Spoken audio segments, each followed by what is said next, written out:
Assalamualaikum warahmatullahi wabarakatuh. Kembali bersama saya Suwanto di channel Suwanto Al-Jafi. Masih membahas seputaran dengan gangguan asam lambung GERD anxiety psikosomatis. Nah teman-teman ya, pada kesempatan kali ini saya akan menjawab ya beberapa pertanyaan yang pertanyaannya itu intinya sama.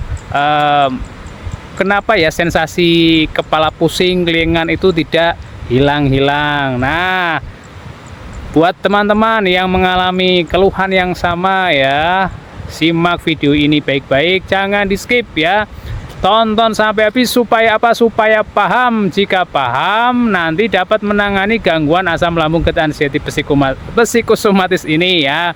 Karena gangguan ini sebenarnya gangguan yang sangat ringan ya, tidak berbahaya, hanya memang mengganggu aktivitas kita sehari-hari. Nah, buat teman-teman yang baru bergabung, mohon dukungannya untuk klik subscribe ya. Karena kenapa perlu di subscribe? Jujur ya, jika teman-teman ini mensubscribe dan video serta channel ini dapat berkembang dengan baik, tentunya menambah semangat saya buat share berbagi informasi, berbagi pengalaman dalam menangani gangguan asam lambung GERD anxiety psikosomatis beserta penanganannya. Nah, saat ini saya masih di ini ya, di pinggir sungai besar ya.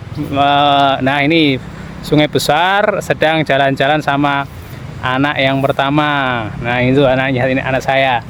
Nah, ini memang kenapa buat video di sini ya, karena ini ada waktu senggangnya di sini ya, sehingga di sini saya sempatkan untuk membuat video. Nah, orang yang mengalami gangguan asam lambung GERD anxiety psikosomatis ini ada kalanya itu mengalami kelingan, pusing ya, dan jika saking parahnya itu susah tidur ya.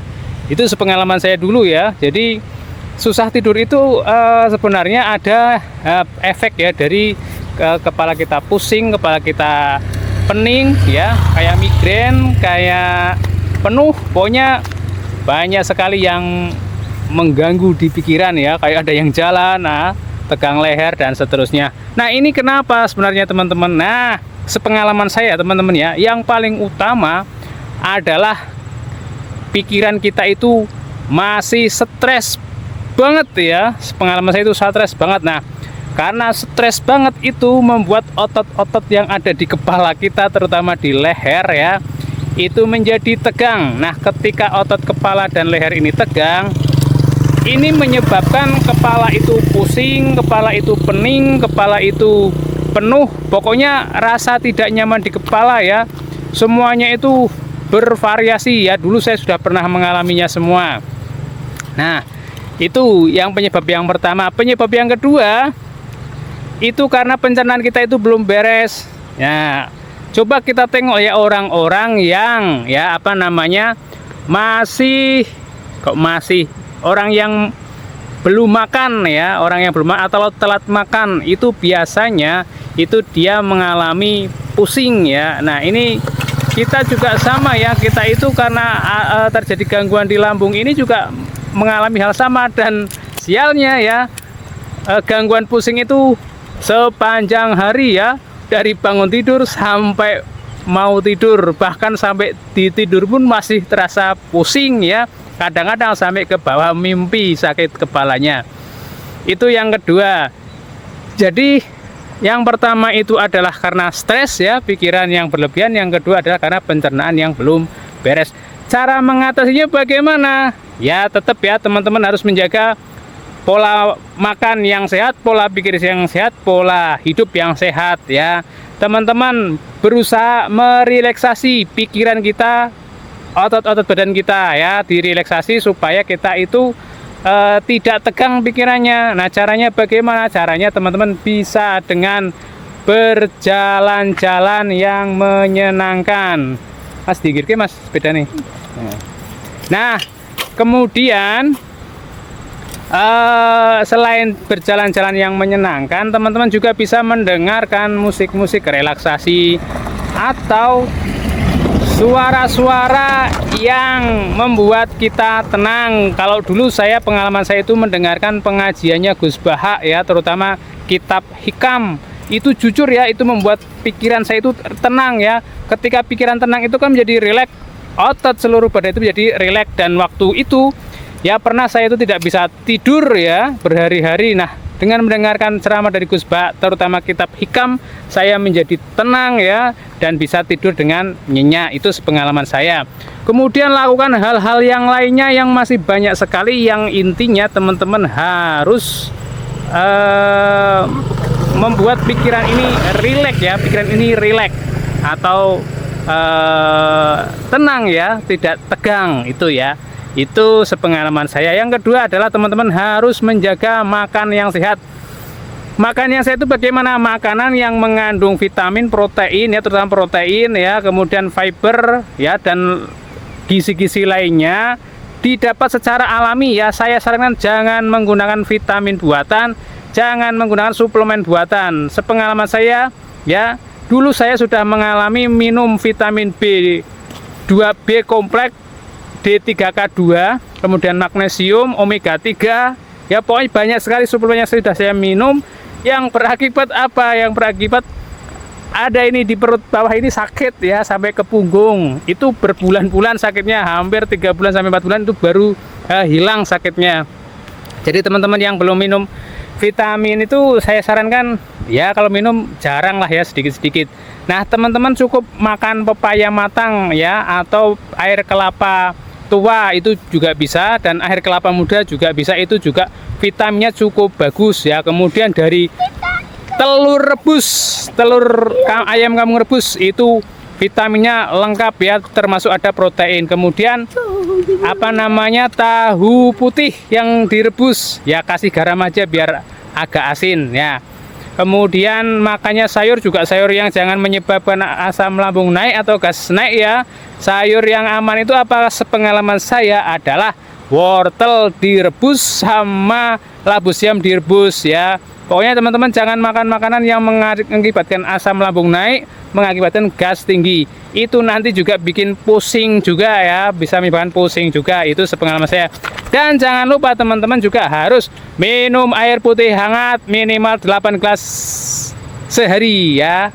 Lebih banyak, lebih bagus, tidak masalah.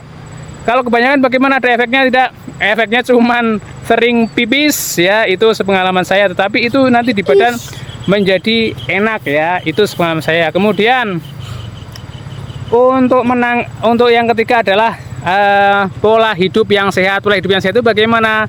Teman-teman tidurnya tidak boleh lebih dari jam 9 malam ya, maksimal jam 9 malam.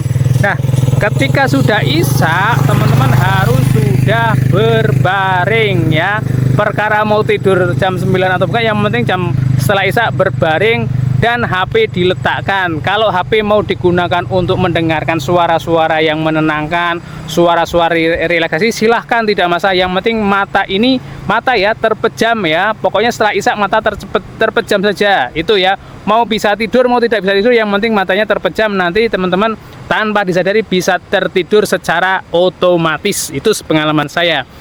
Kemudian ya, setiap pagi teman-teman harus senam pagi ya. Senamnya yang ringan-ringan, senam untuk lansia, untuk orang jompo juga tidak masalah ya. Setelah senam teman-teman dilanjutkan dengan jalan-jalan yang menyenangkan. Misal ke sawah seperti ini ya, jalan-jalan seperti ini di sawah ya.